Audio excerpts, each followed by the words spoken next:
Today I'll be sharing a few practices that have supported me in managing a lot of anger and rage. And I know there's a kind of collective activation happening for many of us right now. And before we begin, just want to invite you all to take care of yourselves as we move forward today, and to make sure that you are staying in choice in your practice, staying in choice in how you hold your body, how you relate to your experience. Whether or not you follow my instructions is completely up to you. If you need a alternative to what I'm offering, you are always welcome to care for yourself and to give yourself the alternative that you need. If that means opening your eyes during a practice, or moving the body a little bit during a practice, or doing something completely different with your attention, please know that being in choice and taking agency over your experience is a trauma intervention, and something that I really encourage you to do for yourself as you practice mindfulness meditation.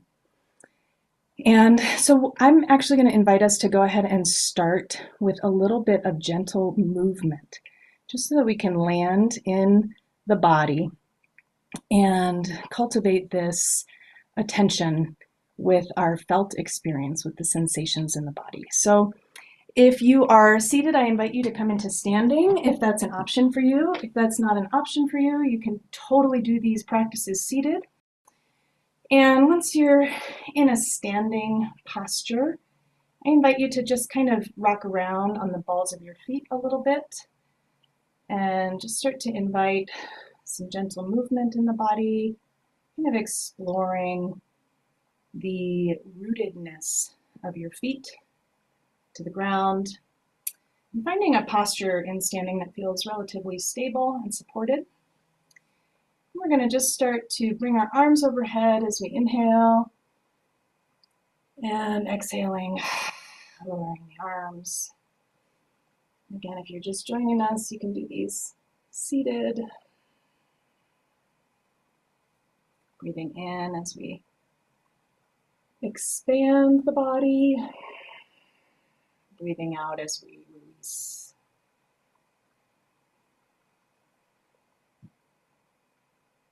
And we'll do just a couple more rounds.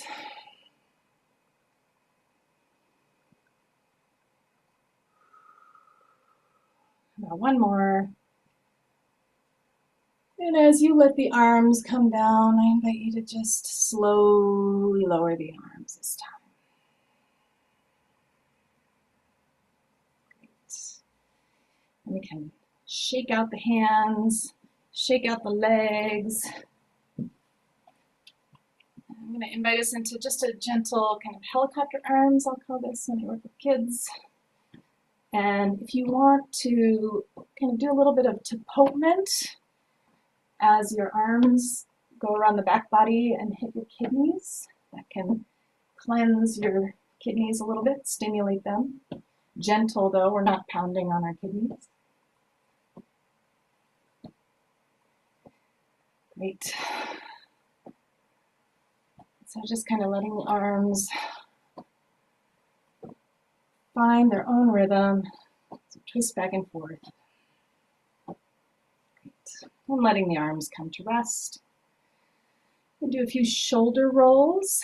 Either direction is fine, whether you're going forwards or backwards, it's just fine. And so as you lift the shoulders, breathing in, and as you release the shoulders, breathing out.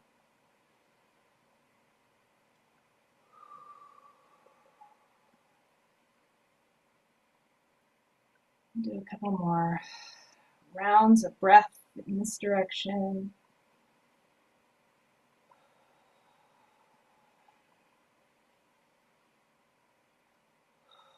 And switching directions.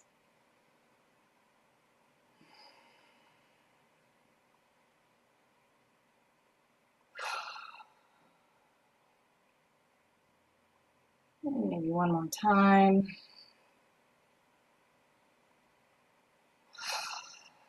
Shaking out the arms again.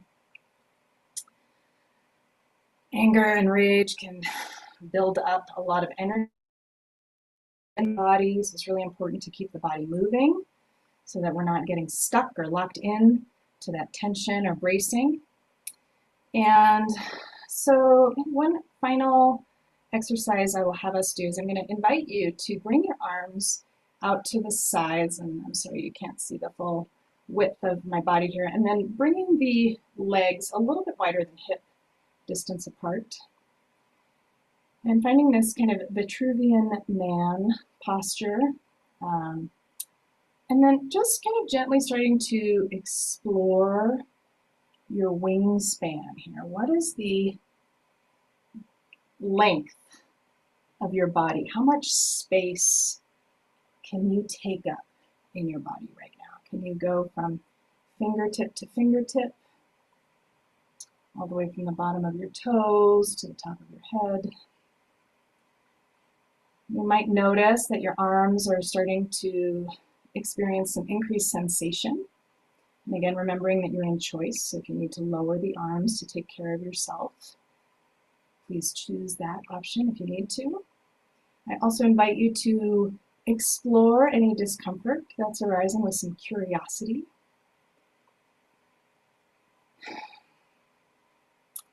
We'll lower the arms slowly, noticing any changing sensations there. Shaking out the hands. I invite you to rub your hands together, building up some heat, some energy, creating this charge between your hands. Now in a gesture of care and attention to yourself, I invite you to take those warm hands and rest them over your eyes. Taking a big breath, letting your forehead and your face rest into the palms of your hands.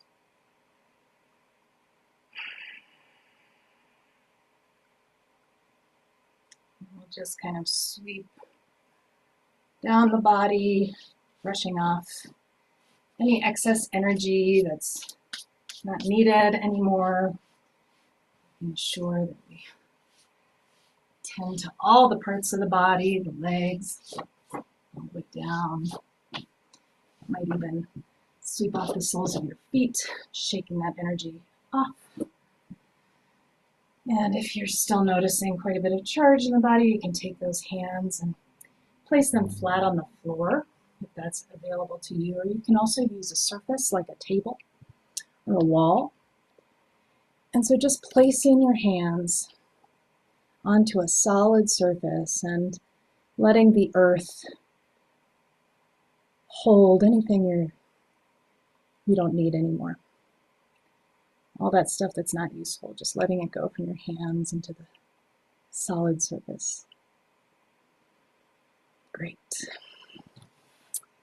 Okay, and if you need to, sometimes I like to just do a little bit of kind of bounce to shake out the body, release anything else that's ready to leave you. And with intention and attention, I invite you to take a seat. Take your seat, and as you sit, the invitation is to welcome yourself again. And to land here, giving yourself the gift of this time, this care, this attention to be with what's here. And as you start to adjust your posture to get comfortable, the invitation is to invite some dignity into the body. And so that may look different for everyone here. You might invite some dignity into the spine, imagining that cord kind of pulling upward from the back of your head, lengthening the spine. What does it mean to sit with dignity in a toxic world? So just kind of checking out your posture, noticing what's here in the body. And so this posture of dignity is not uptight, but it is upright and self-supporting. So as best you can, doing what you need to do to allow the body to support its own weight, but also not having to strive for this posture. You can close the eyes if that supports you, or just gently rest the gaze a few feet in front of you. And as you start to turn attention inward, I'll share briefly what we'll do in this practice and some ways that you can take care of yourself as you start to ground attention with your inner experience.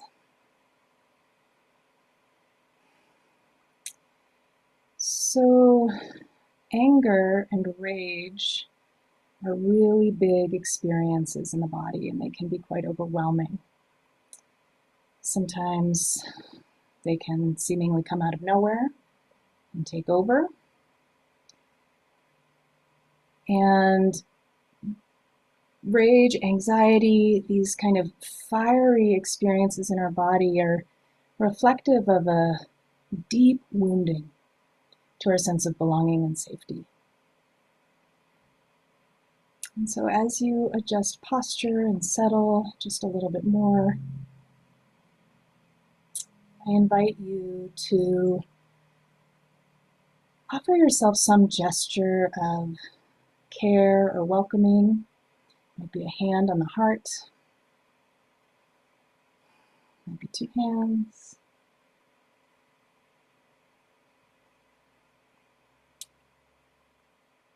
And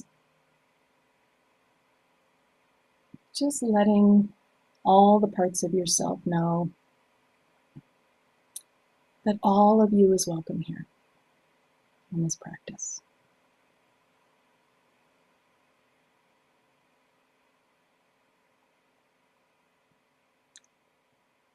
And so as we go, we will practice attentional control.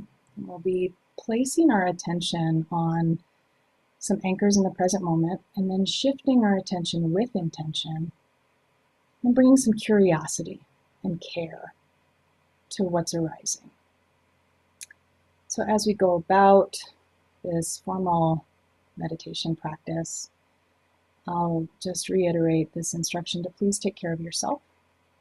And so if that means returning attention to an anchor, you can use the breath, you can use sounds, you can use sensation in some part of the body, doing what you need to do to resource yourself. I also invite you to carefully choose what experiences you allow yourself to attend to in this practice. I'm going to be inviting you to identify an experience that brings up some charge or some feelings of anger or rage. And what we want to make sure we do as we go into this territory is we want to make sure that we're doing it safely and in a trauma-informed way.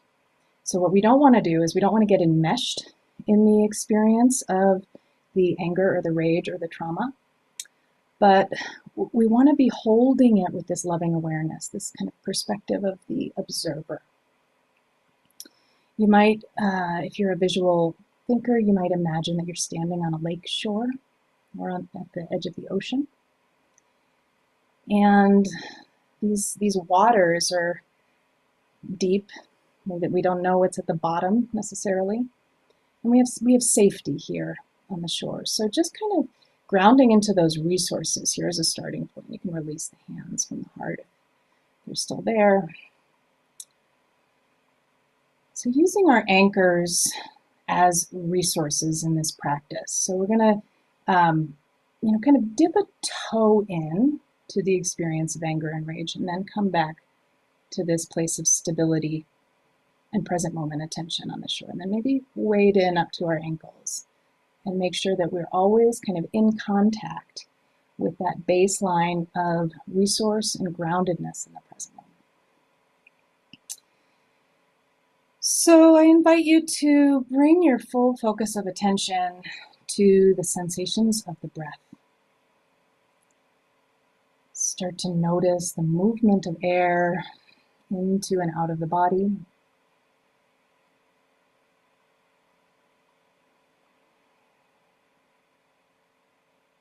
And the breath may be fast, it may be slow, it may be tight.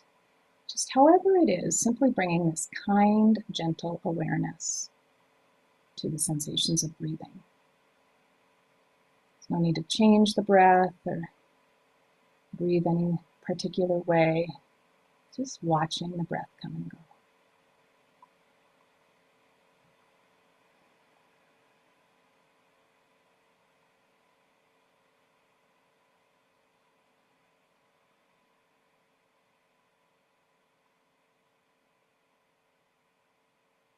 And picking one place where you most notice the sensations of breath and attending here.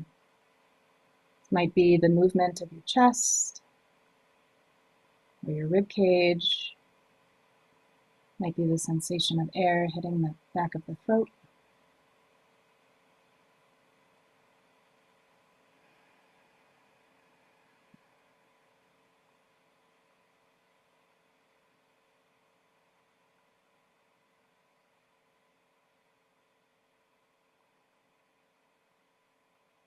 And if and when you notice that thoughts are arising or attention is being pulled into planning or other parts of your experience, just gently noting this with a soft mental note, like thinking.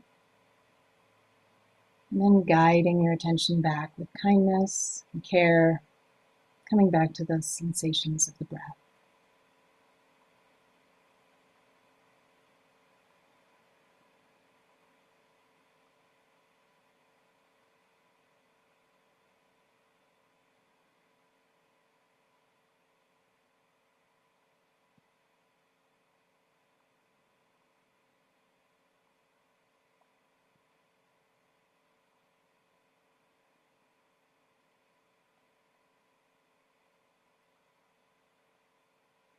Now expanding the attention to include sensations in the body. Noticing the body breathing.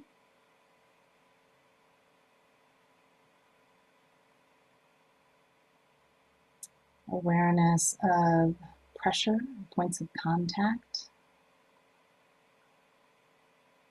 Feeling the connection of your body with the surface that you're sitting on.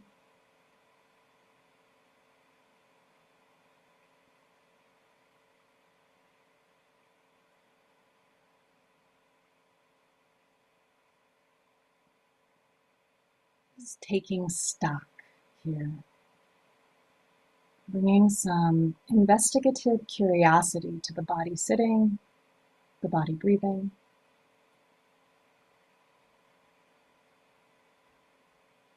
What's here?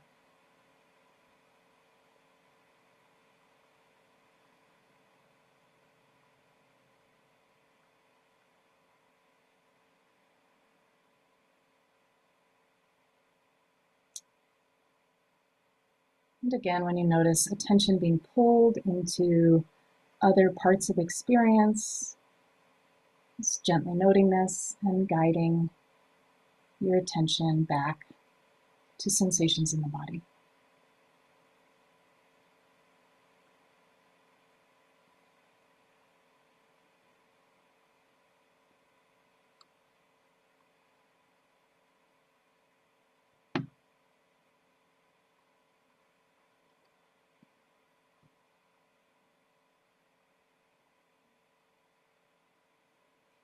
Maybe choosing a part of the body where the experience of sensation is relatively neutral or safe. Might be the feeling of your feet planted on the floor. Or might be noticing the support that's available from the chair or the cushion. And letting this be an anchor.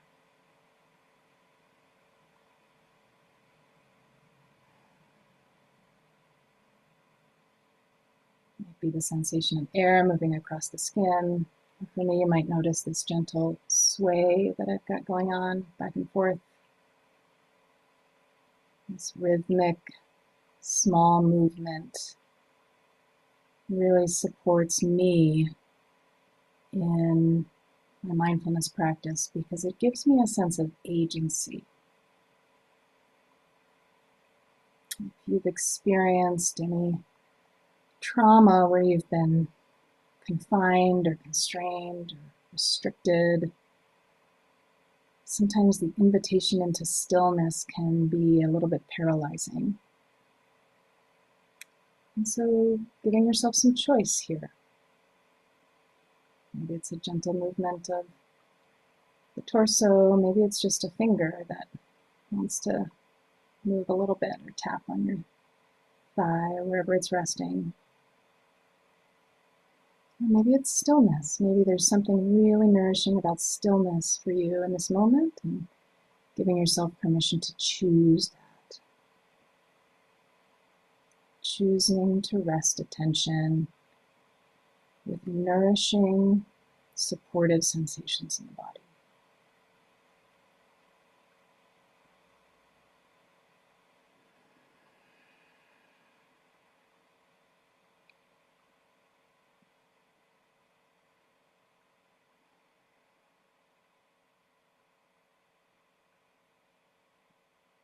And maybe taking a moment before we move forward with the next portion of this practice, taking a moment to thank your body.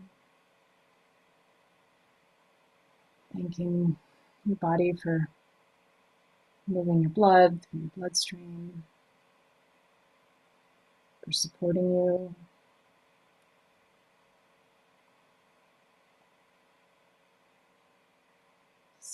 for showing up today, being here.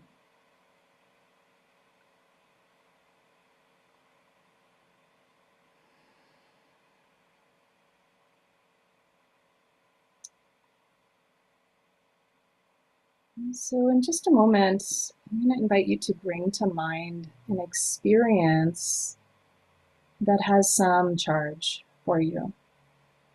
This might be something that's current, that's producing some big feelings of anger or even rage. It might be something from a long time ago. Whichever event in your life that you decide to choose right now, if this is your first time doing a practice like this, my invitation to you would be to choose something small and manageable, making sure that you are in the driver's seat and that you can return to this resource, this anchor, wading back to the shore for a moment. So keeping yourself in control. And sometimes, despite our best efforts to choose something manageable, there are other things that are maybe pretty big and overwhelming that come up, and that's okay. Again, welcoming what's here. Knowing that at any time you're welcome to pop your eyes open, to move the body, keeping yourself in choice.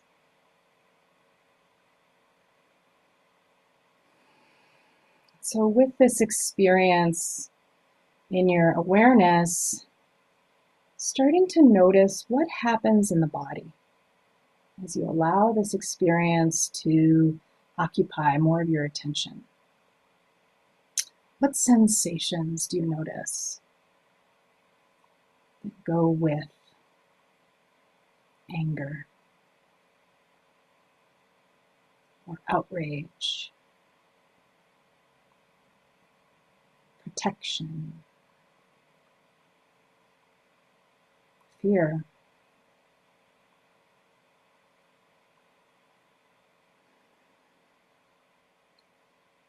So seeing if you can identify these sensations without necessarily going into making meaning or telling a story about them. It might be supportive to place a hand on a part of the body where you're most noticing these sensations. So for me, I notice quite a bit of heat, tightness, some constriction. Become aware of my jaw tightening.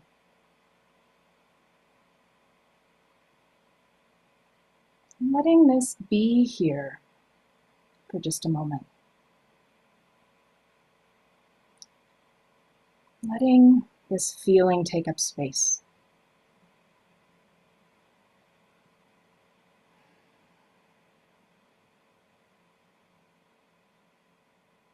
I welcome your anger.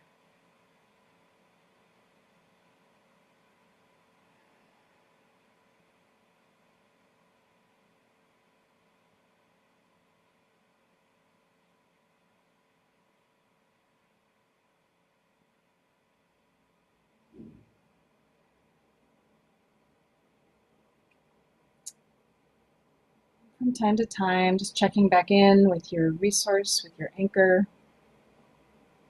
making sure you're still in that witness observer role, watching and studying what happens in the body when we bring an experience that invokes anger to the forefront of our awareness.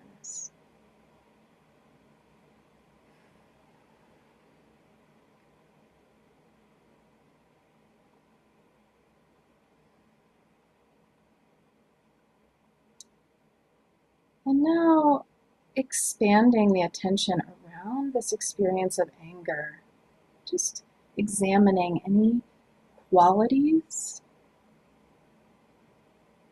or textures. Might even have a color, be movement, tension, bracing.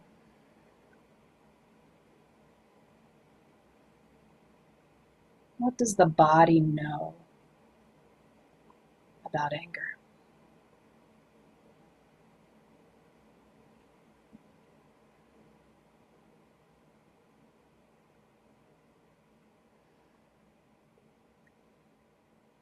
Inviting anger to give you even a little bit more information. We might investigate, does anger have something that it needs?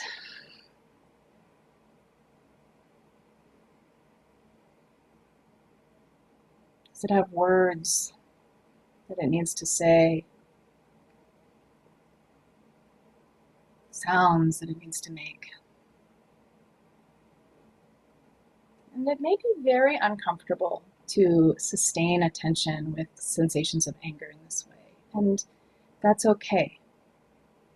Part of what we're doing in this practice is cultivating this capacity to be with difficult sensations with some care and attention. This is information.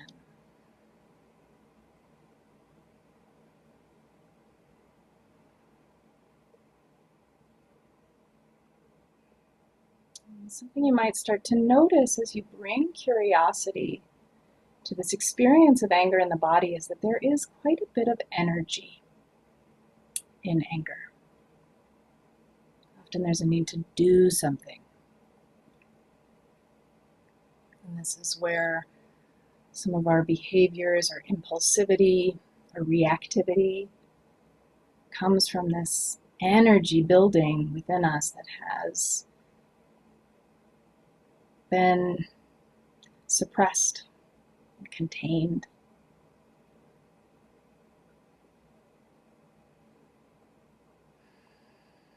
Checking back in with your resource, with your anchor from time to time.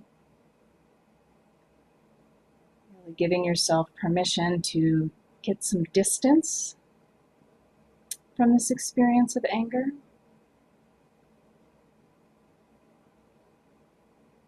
Watching it from afar, and you are in control of the zoom lens. You can zoom in and zoom out as much as you need to.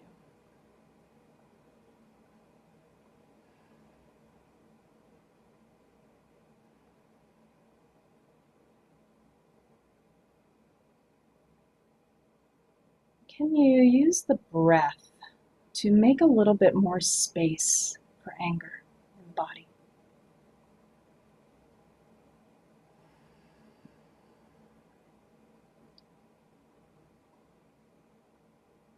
Each time you inhale, maybe increasing the capacity, increasing the spaciousness. And each time you exhale, I invite you to release what's no longer useful. Often, the source of our anger goes deep into our core experience. And we developed strategies to protect ourselves and keep ourselves safe so that we could belong. For many of us, we were told that our anger was not appropriate. We have limited, healthy outlets for our anger in our society. So just kind of gently acknowledging that as you create just a little bit more space. Welcoming this experience. This is here. This is a part of me. This belongs.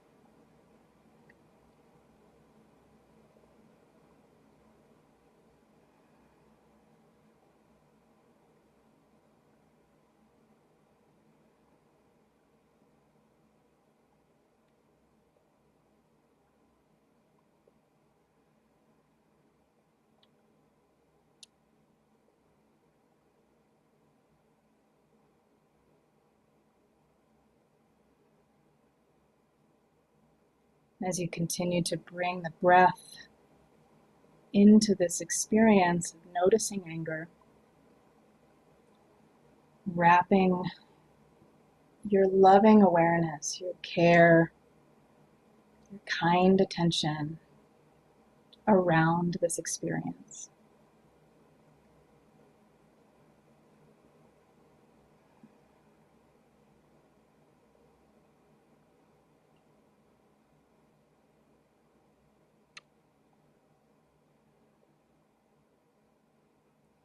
Anger is here,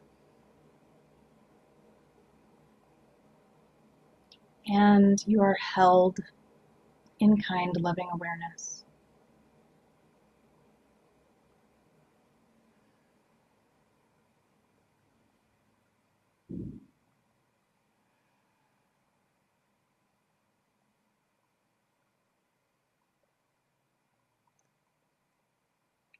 And on an exhale, I invite you to release your attention from the sensations of anger in the body. Just inviting maybe a little bit of gentle movement. Might be a twist. It might be a small stretch. It might be shaking out the hands. Expanding the body.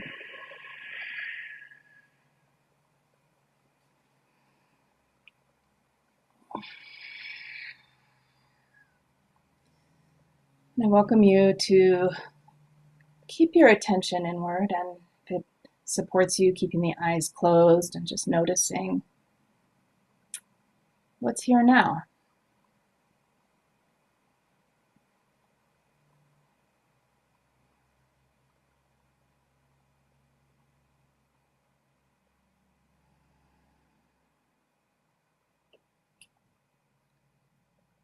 We'll shift our attention back to the sensations of the breath. Breathing in new oxygen. Breathing out, releasing what's no longer useful.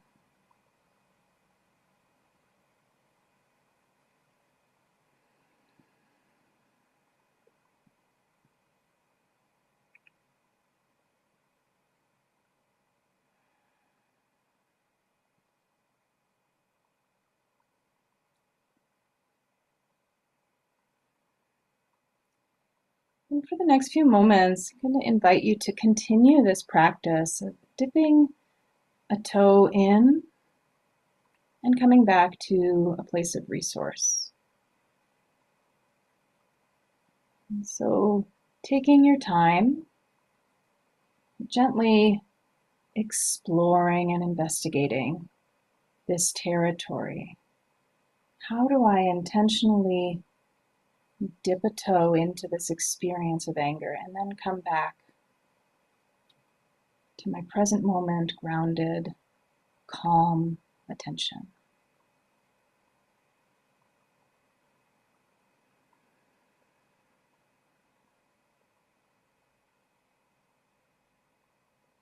We call this skill pendulation. So I see there are some of you just joining us, which is great. Welcome. And I invite you to join us in this practice. What we're doing right now is we're pendulating, kind of dipping in and out of the felt experience of anger in the body. We're returning to a place of resource or an anchor for attention in the present moment, like the breath or sensations in the body. Gently moving in, investigating with curiosity.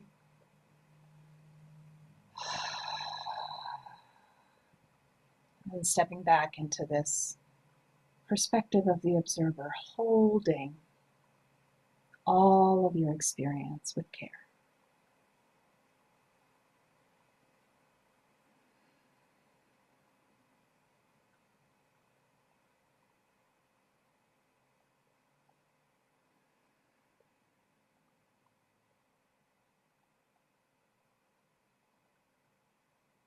Getting to know the territory of anger.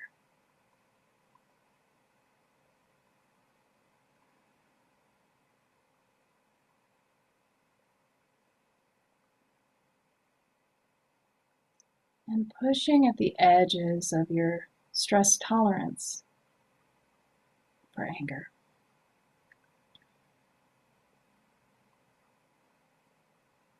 Letting it be a little uncomfortable.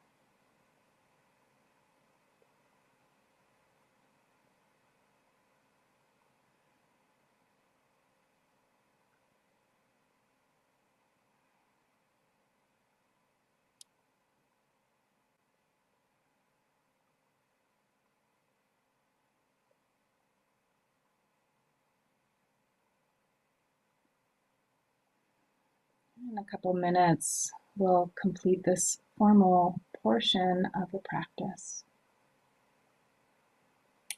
So taking your time,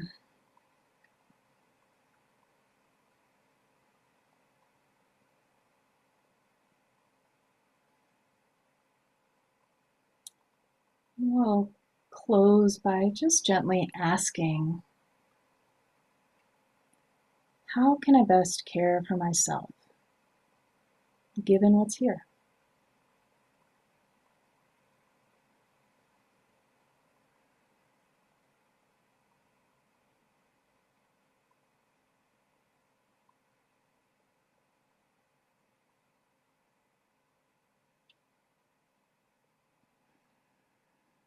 Underneath of anger is an unmet need,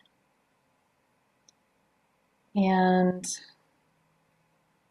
often this unmet need has been with us for a very long time. It may be a chronically unmet need.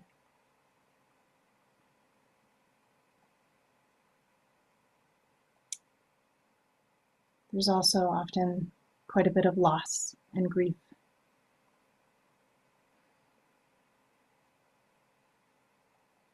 So offering yourself once more just this gesture of care.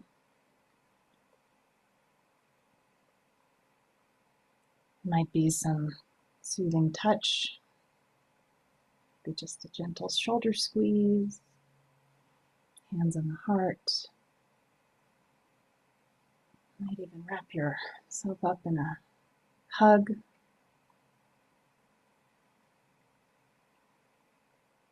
Giving yourself permission to hold all of your experience with kindness and love.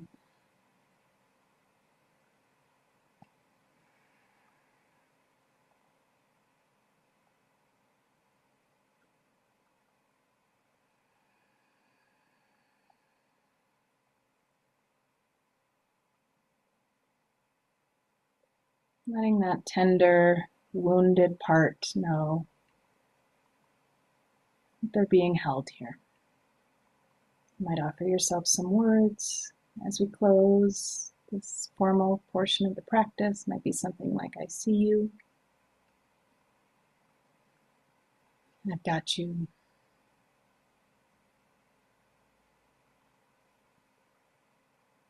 It's okay to be angry.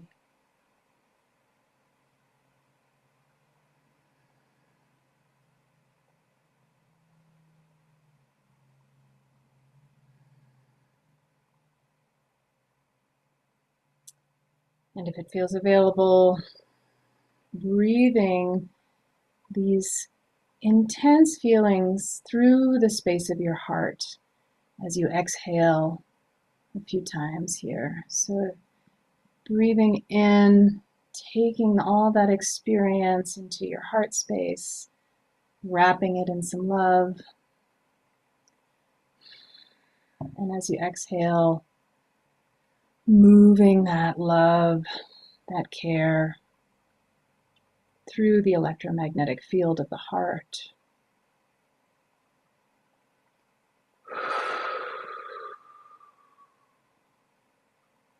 You might even take a few audible exhales.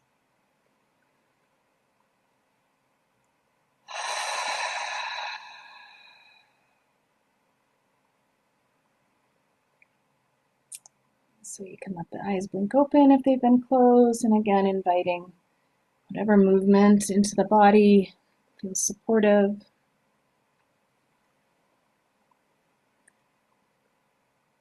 We'll release that formal guided practice. And I would love to hear from a few of you in the chat if you feel available to it. I'm curious what you noticed in that practice, what showed up for you. How did the sensations make themselves known? How did you relate to anger arising? What did you notice in that practice?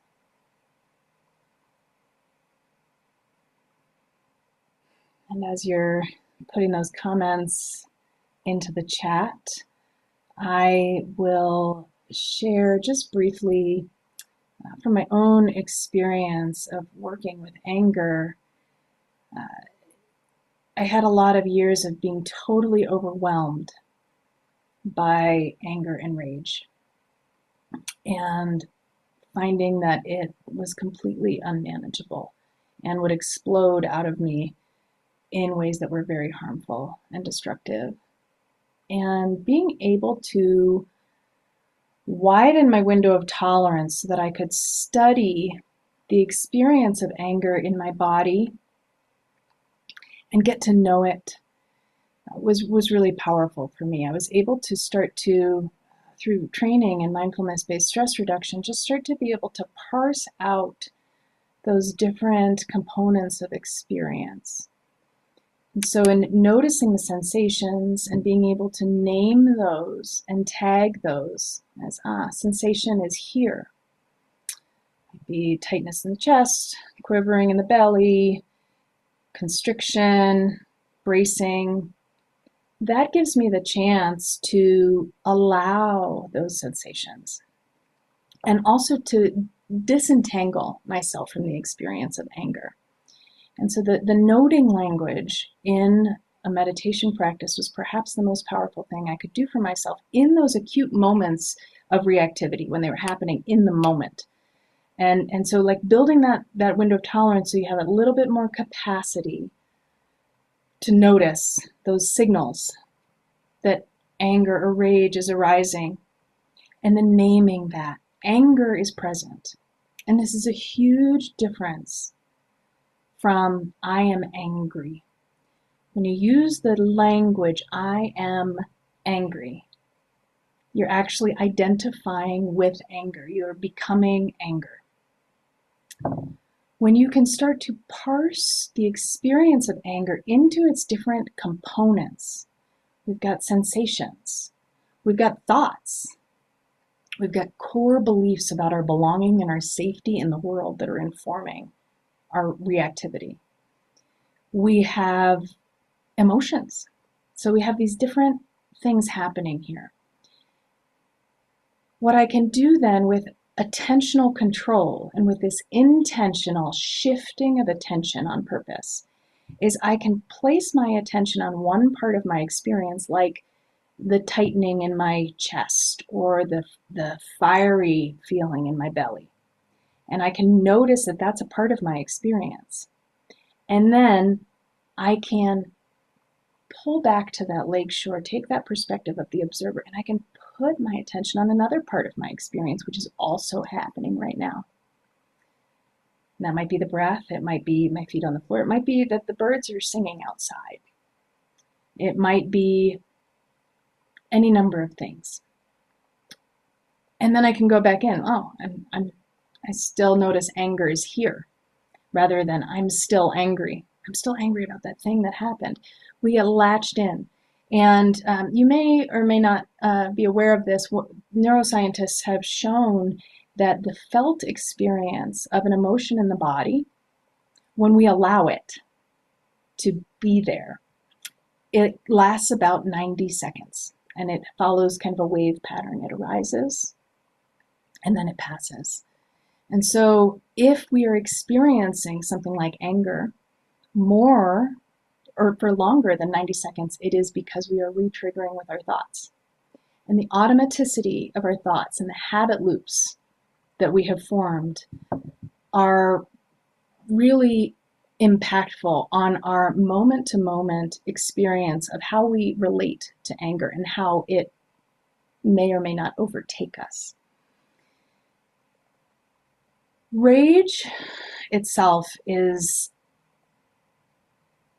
very overpowering in general. I kind of define rage as the explosion of stored anger or undischarged traumatic energy. When we experience a threat to our sense of belonging, our physical safety, that is a trauma, and that puts us into a fight, flight, flee response. Because our society does not have normalized, healthy practices and outlets for channeling anger, we're often made to believe very, very young that our anger is a problem, that it is something that is not to be shown or witnessed or shared with anybody, and that we need to contain it. Containing ourselves in this way really just keeps the poison trapped inside of us. And it doesn't allow the fuel that is created, the heat, the energy that is created by that anger to go anywhere, and it just festers inside of our body. A lot of times that manifests as chronic pain, tension, illness, gastrointestinal problems, because what we're doing is we're blocking the energetic flow of that anger. And even if it's anger that we've been carrying with us for a very long time, since our very earliest years, that anger, this is our system, our nervous system's way of letting us know that there's a problem, that something needs to change. That friction is where our deep inner knowing is saying, no, this is not safe. No, this is not right. And so when we can do this sometimes very difficult task of slowing down the way you all have with me today and checking out the experience of anger with some care, what we now have the opportunity to do is to get some information. And this may be an ongoing process. You may want to explore the depth of your anger in writing, in art, in movement. One of my favorite somatic practices is to go down to the creek near where I live and to pick up rocks and to scream and throw them as hard as I can into the water. And giving yourself permission to move anger through you is absolutely essential to your health and well-being. And we're not going to be able to do anything with that anger if we're outraged, because rage is not grounded. When we are enraged, our lid is flipped. This front part of our brain is not online because we're in a fight-flight response, or maybe even an annihilate response. And so what we need to do with that is we need to create healthy, manageable channels for moving the experience through us, because there is so much intensity in that experience of anger, because this is our system telling us that something needs to change. Volcanoes are a great metaphor for working with anger. If you have experienced explosive rage like I have, it can come without warning, just like a volcanic eruption. All of a sudden, I've lost myself, and my behaviors and my actions are burning everyone around me. But what many active volcanoes that don't suddenly erupt actually have going on is they have these little steam vents where they're releasing the pressure from time to time. And there's a lot of pressure right now for many of us in our systems. The worst thing we can do for ourselves is to try to contain it or control it or to make it go away. It's here, it is real, and we need to keep it moving. Whatever your practices are for keeping anger moving in your body, double down on them. Double down on your self-care.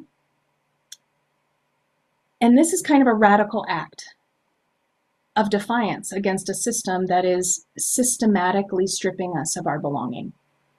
And this is the real threat, and why so many of us are feeling anger right now is because there's a deep threat to our sense of safety and belonging in the world. And that's a big problem for our nervous system, and we need to do something about it. What we can't do is pick up pitchforks and go charging around losing our minds, just crazy and violent. That's not helpful at all. But actually what's most helpful is to slow down, build that space around anger, give yourself channels, movement, 5 rhythms dance, drumming, singing. Take that pillow, scream into it. You have to give yourself time and space to feel and move the anger out of the cellular tissues of your body.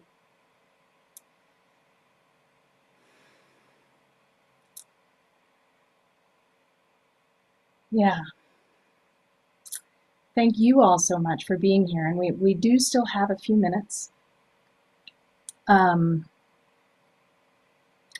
would love to address any questions or comments, reflections in the chat. I'm going to be back again, probably not next Friday, but sometime next week around the same time. This is more than one session of meditation, more than one session of teaching. And just like, that volcano, it's not a one and done kind of thing. This is a regular practice that we need to be moving through moment to moment as we go about our day in a time when the world is threatening our safety and belonging and the safety and belonging of our loved ones.